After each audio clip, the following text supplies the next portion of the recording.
Salve, salve, salve, salve! Seja muito bem-vindo, seja muito bem-vinda a mais um Enem no Telhado, a sua preparação para o Enem.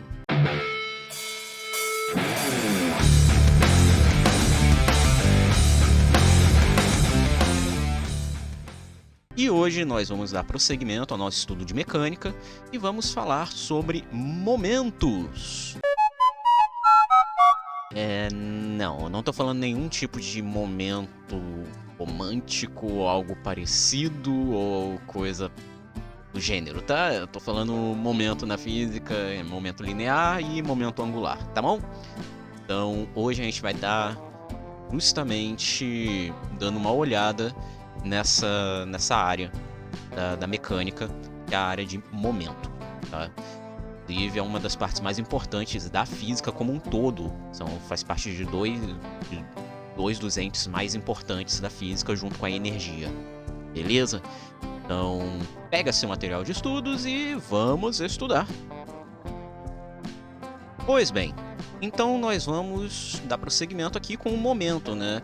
Só uma questão aqui, que eu acabei notando, é o seguinte, eu acabei esquecendo de que a gente está trabalhando aqui com vetores, né? Então eu esqueci de botar o símbolo de vetor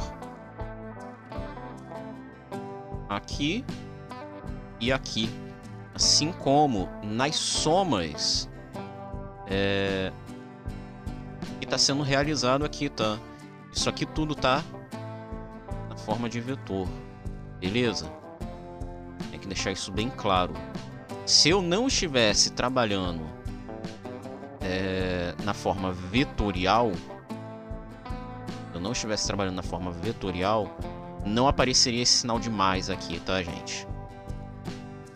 Não apareceria. O que apareceria seria sinais de menos e tudo mais. Por exemplo, nesse primeiro caso aqui, normal mais peso igual a força resultante, né? Isso aqui só é possível se a gente estiver somando vetores. Se eu estiver somando os módulos, seria normal menos peso, que segundo o meu referencial para cima é positivo, para baixo é negativo, né? Então seria normal menos peso se eu não estivesse considerando a forma vetorial, tá? Então tem que deixar isso bem claro aí. Tendo erro aqui conceitual, mas tudo. Bom, momento. Como é que a gente trabalha o momento, né? O que é o momento? Momento é entra para aquele rol de coisas na física que você não vai ter uma definição propriamente dito, né? O que a gente pode dizer é que o momento ele está associado ao movimento dos corpos, tá? Movimentos muito específicos dos corpos, só para deixar isso claro. Por exemplo, se você está falando de um movimento em apenas uma dimensão, você pode estar falando ali de um momento linear ou quantidade de movimento. Pessoal, você pode acabar encontrando em algumas literaturas, tá? Enquanto se você estiver falando de um movimento que envolve rotações, você pode estar falando ali justamente de um momento angular, tá? São os dois tipos de momento que a gente vai estar trabalhando nesse momento, beleza? Então, primeiro a gente vai dar uma olhada justamente no chamado momento linear, ou popularmente conhecida como quantidade de movimento. Uma curiosidade é que o momento linear foi exatamente o que o Newton usou para calcular a sua segunda lei, tá? Essa segunda lei que nós temos aqui, força igual a massa vezes aceleração, Newton nunca escreveu dessa forma. Na verdade, ele escreveu, isso aqui é uma consequência da aplicação da segunda lei no teorema do momento, tá? Então, na verdade, ele usou o momento para poder justificar a segunda lei.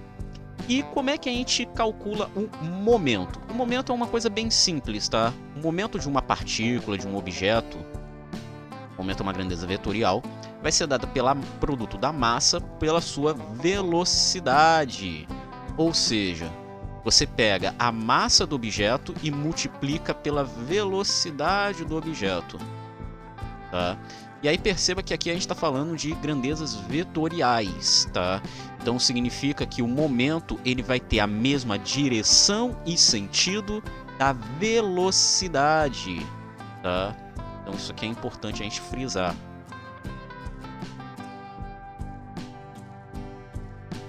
Tá, Sensei, mas e agora? O que a gente faz? A gente já sabe aqui como é que calcula o momento, mas e aí? Bom, é importante você saber o seguinte: momento, assim como energia, que a gente vai falar mais pra frente, inclusive é o próximo tópico, né? São grandezas que apresentam uma propriedade muito interessante, que é a conservação. O que isso quer dizer? Isso quer dizer que, assim como a energia, o momento ele não pode ser destruído, tá? Ele se conserva. Tá? O momento de um sistema ele tem que se conservar. Na prática, isso quer dizer que um momento inicial que você está analisando tem que ser igual ao momento final após a sua análise, tá? Após os eventos que relacionam ao movimento acontecerem. Por exemplo, vou fazer aqui um exemplo. Nós temos aqui duas bolinhas, tá? A bolinha 1 e a bolinha 2. E aí a bolinha 2 está parada, está em repouso, tá? Então significa que a velocidade dela é 0, ok? Só que a bolinha 1 está se movendo. Vai chamar de V1, tá? Ela tem essa velocidade V1. A bolinha 1 tem massa M1, a bolinha 2 tem massa M2, tá? São as massas das bolinhas. Se a gente fosse calcular o momento inicial desse sistema, perceba que a gente está falando aqui do sistema como um todo, tá? Se a gente for calcular o momento inicial desse sistema, perceba que o momento inicial desse sistema é a soma dos momentos de cada uma das bolinhas, tá? Ou seja, é o momento da bolinha 1 e o momento da bolinha 2. Como é que a gente calcula o momento? Tá aqui em cima. Massa vezes a velocidade. Então, nesse caso aqui, a gente tem que o momento inicial da bolinha 1 vai ser dado pela massa da bolinha 1 vezes a velocidade da bolinha 1. Ok. E a bolinha 2? Vai ser a mesma coisa. O momento inicial da bolinha 2 vai ser dado pela massa da bolinha 2 multiplicado pela velocidade da bolinha 2. Tá? Inclusive, deixa eu botar aqui, ó. Um vetor. Okay. E aí, só que a gente tem aqui a seguinte situação. A velocidade da bolinha 2 é 0. Isso quer dizer que o momento inicial da bolinha 2 é 0. Então, se a gente for considerar o momento inicial do sistema, vai ser dado pelo momento inicial da bolinha 1 mais o momento inicial da bolinha 2. E vai dar exatamente, como o momento inicial da bolinha 2 é 0, né? E é 0, acaba que o momento inicial da bolinha, o momento inicial do sistema é o momento inicial da bolinha 1. Ok, Sensei, e agora? Essa bolinha está se movendo. De repente, essa bolinha ela consegue se chocar na bolinha 2. Tá?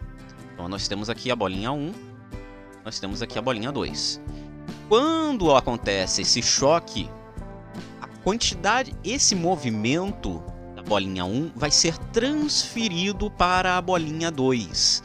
E aí aqui a gente tem algumas situações possíveis. Por exemplo, nós temos uma situação em que a bolinha 1 pode voltar, né? Pode seguir por um caminho contrário. Ela pode parar, ou seja, ela bate na bolinha 2, ela para, e a bolinha 2 que continua. Ou ela pode bater na bolinha 2 e sair junto com ela, tá? As duas grudadinhas ali. São 3 situações possíveis, isso que nós chamamos de choque, tá? Na prática, o que isso vai indicar vai ser justamente sinal do momento, tá? Porque no final das contas, quem determina o sinal do momento é a velocidade, é o vetor velocidade.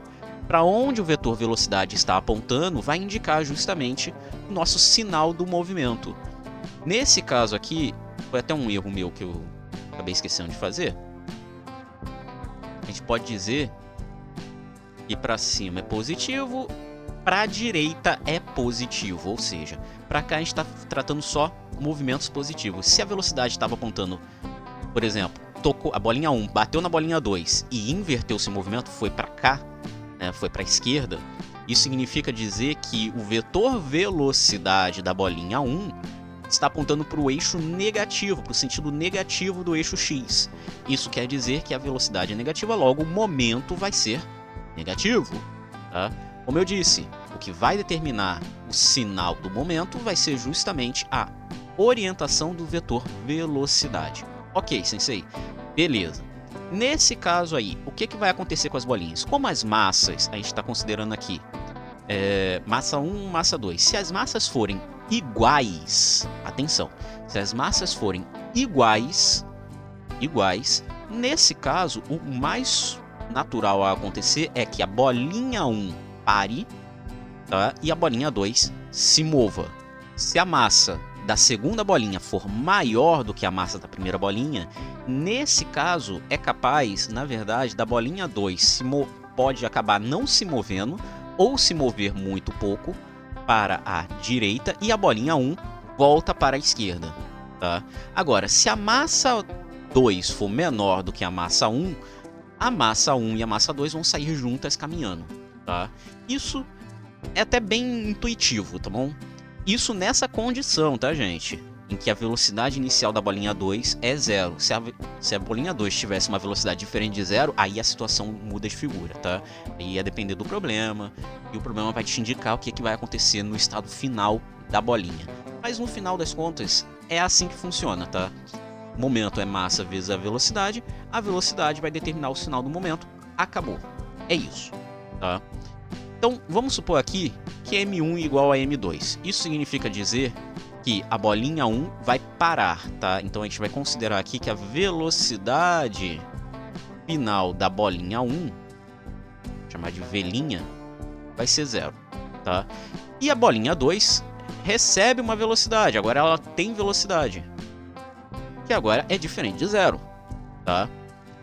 Quando a gente for fazer agora os momentos, o momento da bolinha 1, o momento final da bolinha 1, vai ser a massa da bolinha 1 vezes a velocidade da bolinha 1. Nesse caso, velocidade final. Só que como ela está em repouso, isso significa que o momento é 0, tá? De forma análoga, o momento da bolinha 2, o momento final da bolinha 2, vai ser dado pela massa da bolinha 2 multiplicado pela velocidade final da bolinha 2. E não é 0 dessa vez. Então, a gente tem essa situação. Quando a gente soma esses dois momentos aqui, a gente vai encontrar o momento final justamente do sistema, né? Então, é o momento final da bolinha 1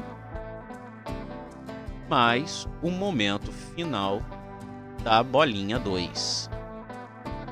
Nesse caso, o momento final da bolinha 1 é 0 e o da bolinha 2 é não nulo. E aí, olha só que interessante. Segundo o teorema da quantidade de movimento, né, do momento, o momento é uma grandeza que se conserva. Isso significa dizer que a variação de momento de um sistema tem que ser 0. O que quer dizer variação de momento? Variação de momento nada mais é do que o momento final de um sistema menos o momento inicial do sistema. Ou, de uma forma geral, o momento final do sistema tem que ser igual ao momento inicial do sistema. Isso é muito relevante. Por quê? Porque no final das contas, quando a gente fez esse probleminha aqui dessa forma, a gente acaba sabendo que o momento inicial do sistema é o momento da bolinha 1 e o momento final do sistema é o momento da bolinha 2. Isso quer dizer o quê? Que, pela conservação do momento, o momento da bolinha 1, o momento inicial da bolinha 1, é igual ao momento final da bolinha 2, né? Se a gente considerasse que a massa dos dois objetos fosse a mesma, a gente poderia até dizer que a velocidade que a bolinha 1 tinha no começo do experimento é igual à velocidade final da bolinha 2, né? Você pode fazer essa conta aí, iguala as duas coisas, tá? Iguala isso aqui e isso aqui. E aí você vai ver que, se você considerar M1 igual a M2, V1 vai ser igual a V2', tá? Isso é bem interessante. Então a gente tem aí justamente a questão da conservação do momento, ok? Conservação do momento linear, beleza? Ok. Isso também é relevante se a gente considerar um sistema em mais de uma dimensão, tá? Aqui a gente está considerando um movimento unidimensional, ou seja, a velocidade ela só está apontando para uma direção e sentido aqui, ela não é composta por vetores, né? Mas isso aqui funciona também se você estiver falando uma composição um pouco mais diferente. Por exemplo,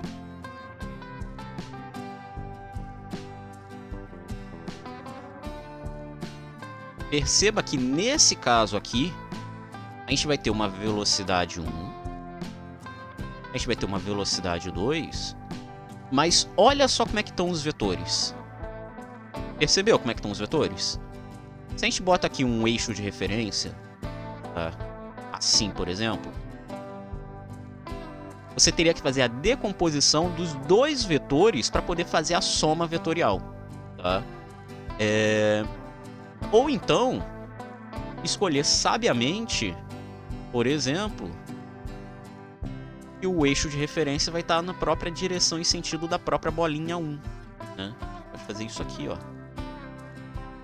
E aí a única decomposição de vetores que você teria que fazer seria da bolinha 2, tá? Ou seja, se a gente for calcular o momento dessa situação aqui, também é possível utilizando a quantidade de movimento. A diferença é que você vai ter que fazer aqui a decomposição dos vetores, né? Do vetor velocidade, para que isso aqui aconteça. Beleza?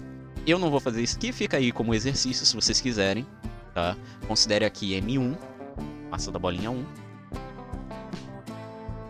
e M2, a massa da bolinha 2. E aí você pode tentar fazer pelos três casos, tá? O caso em que a massa das duas bolinhas é igual, a massa em que o caso em que a massa da bolinha 1 é maior do que a massa da bolinha 2, e o terceiro caso que a massa da bolinha 2 é maior do que a massa da bolinha 1, ok? Então você pode aí fazer esses três casos aí, fica aí como exercício, tá? Ok, prosseguindo. Falamos então do momento linear, né? A quantidade de movimento. Falamos aqui sobre a conservação do momento. Agora a gente pode falar sobre o segundo tipo de momento, que é justamente o momento angular. Muito estudante cai do cavalo quando chega na hora do momento angular, né? Eu não tiro o mérito disso, tá, gente? Porque, de fato, o momento angular ele requer um pouco mais de atenção para conseguir compreender como é que ele funciona. Na verdade, no geral, é fácil de você entender que o momento angular está associado a rotações. Toda vez que você fala de rotação, você está falando de momento angular, tá? Sempre que envolve rotação, é momento angular. E aí é até interessante porque você consegue perceber o seguinte: tanto o momento linear quanto o momento angular tem relação com as duas características, os dois princípios básicos da cinemática, que é o movimento retilíneo, né? Faz muito sentido aqui dentro da quantidade de movimento, né? Dentro do movimento linear, e o movimento circular, que vai fazer sentido aqui dentro do momento angular. Por quê? Se lembra que quando a gente vai fazer o cálculo do movimento circular, sempre vai aparecer o raio multiplicando ou dividindo as coisas? Então, aqui no momento angular vai ser exatamente a mesma coisa. O momento angular vai ser o análogo angular do momento linear. Ou seja, você tem que ter ali uma movimentação e uma descrição matemática relacionado aos ângulos. E como é que a gente faz isso? A gente aprendeu isso lá no movimento circular, utilizando o raio da trajetória. Tá? Então, no geral, o momento angular ele é dado. Vou padronizar aqui. Eu usei vermelho antes, né? Não, usei preto, tá certo. Ele vai ser dado pela letra L, tá? No geral, é igual a R vetor B. Sensei, o que é esse negócio? Não entendi. É uma multiplicação? Menos, tá? Mais ou menos. Isso aqui é o que a gente chama de produto vetorial, tá? É um produto vetorial. Como é que funciona um produto vetorial? Aqui uma aulinha rápida de produto vetorial. Se você tem dois vetores, por exemplo, A e B. O vetor A é dado por A1 e A2, tá? Esse sistema de coordenadas, A1 e A2. O vetor B é dado por B1 e B2. O produto vetorial de A por B é o produto de cada uma das suas componentes individualmente. Então, A1 vezes B1 e A2 vezes B2. Tá? Isso é o produto vetorial. Tá? Mas, no geral, é capaz de você encontrar muito mais o fato de que você consegue calcular o momento angular na forma, sem ser a forma vetorial, né? Ou seja, a gente teria aqui, na verdade, a forma modular, né? Ou seja, em módulo. Que seria justamente você sumir com esse VEC aqui, né? Que esse símbolozinho aqui de R VEC P. E aí você teria R, P, seno θ, tá? Onde esse seno θ representa justamente, onde esse θ no caso, né? Representa justamente o ângulo de abertura que nós estamos trabalhando, tá bom? Mas na prática, como é que isso funciona? Bom, a gente vai pegar um exemplo aqui bem clássico, tá? A movimentação da Lua ao redor da Terra. Então, nós temos a Lua, nós temos a Terra.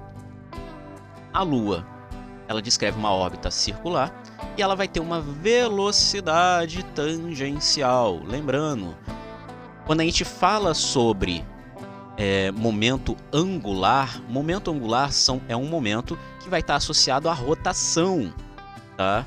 Se ela está associada à rotação, significa que a gente vai estar trabalhando com um movimento circular.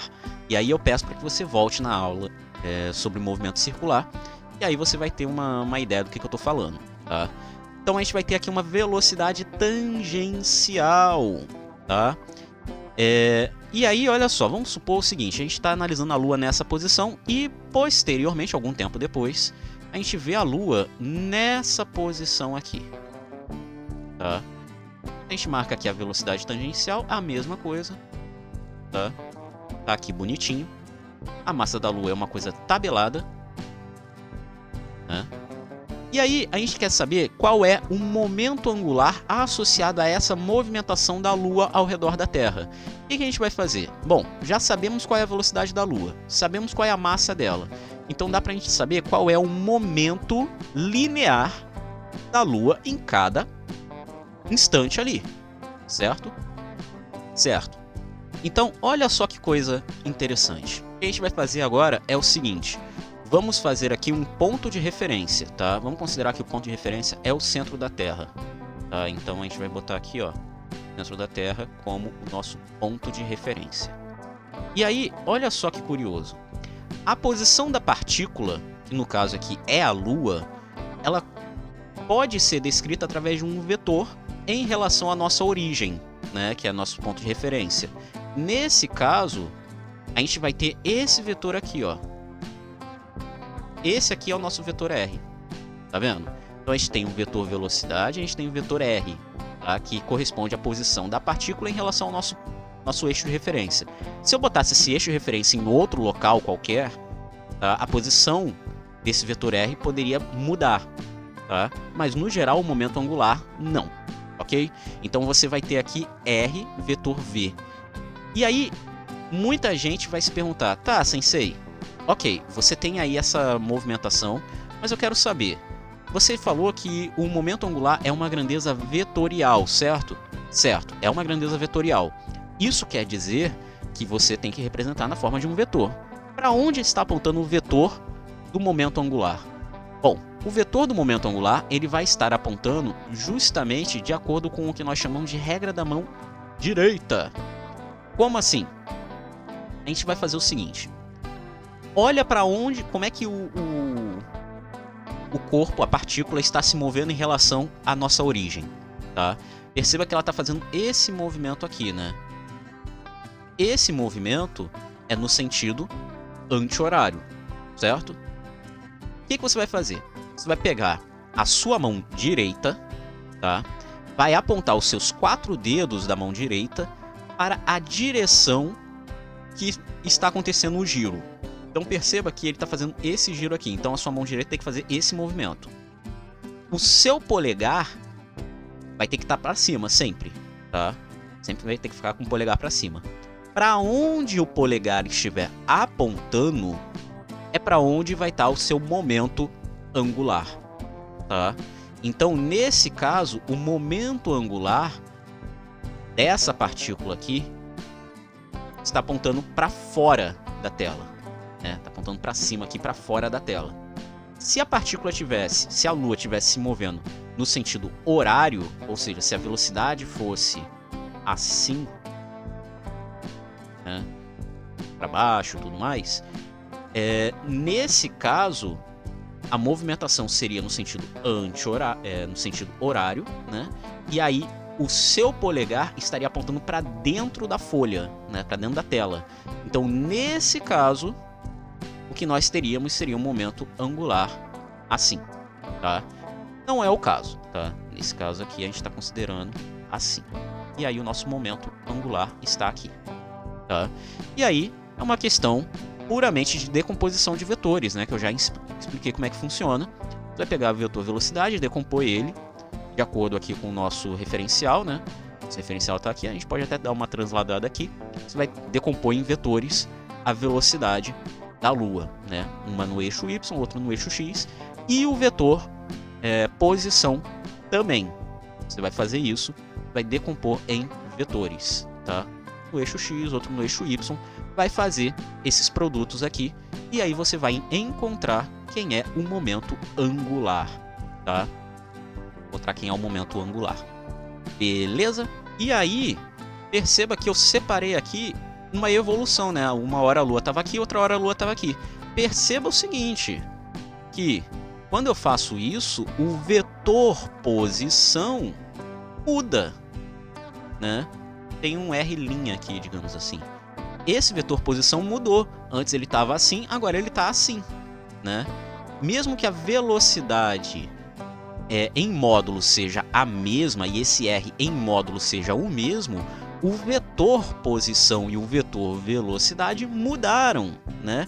Mudaram o que? A sua orientação. Nesse caso, o que você espera é que aconteça a mesma coisa do momento linear, ou seja, uma conservação do momento. Tá? Então, é isso. A gente continua então falando sobre energia. E é isso. Essa foi a nossa aula de hoje. Espero que tenha entendido, espero que tenha gostado, tá? É uma aula assim realmente um pouco mais densa com relação a formalismo matemático, até porque a quantidade de movimento, né? O momento linear, ele pode até ser um pouco mais simples, mas o momento angular ele é um pouco mais complexo, porque você precisa de uma análise vetorial mais rebuscada, né? Mas no geral, quando isso acontece, quando aparece esse tipo de problema no Enem, a quantidade de movimento para rotações, ela está muito associada ao torque. A gente vai ver posteriormente, tá? Então, o torque, ele é a principal característica ali que a gente acaba trabalhando essa parte do momento angular. Fora isso, a gente tem aí justamente a quantidade de movimento muito presente, mas o momento angular é mais associado ao torque mesmo. Beleza? Bem, se você tem alguma dúvida ou ficou alguma dificuldade aí, você pode colocar aí nos comentários ou entrar no nosso Discord. Lá tem um canto especial para você tirar dúvidas de física. O link vai estar aqui na descrição. Lembra de deixar o like, se inscreve se não for inscrito, ativa o sininho para não perder nada. Considere se tornar membro aqui do canal, isso ajuda bastante. Se você for membro nível Einstein, você tem o seu nome no final do vídeo, como essa galera aqui, ó. Todo mundo é membro nível Einstein, beleza? Então fica aí a dica, ok? Também considere um valeu demais, isso ajuda bastante. Tudo bem? Muito obrigado, tamo junto e até!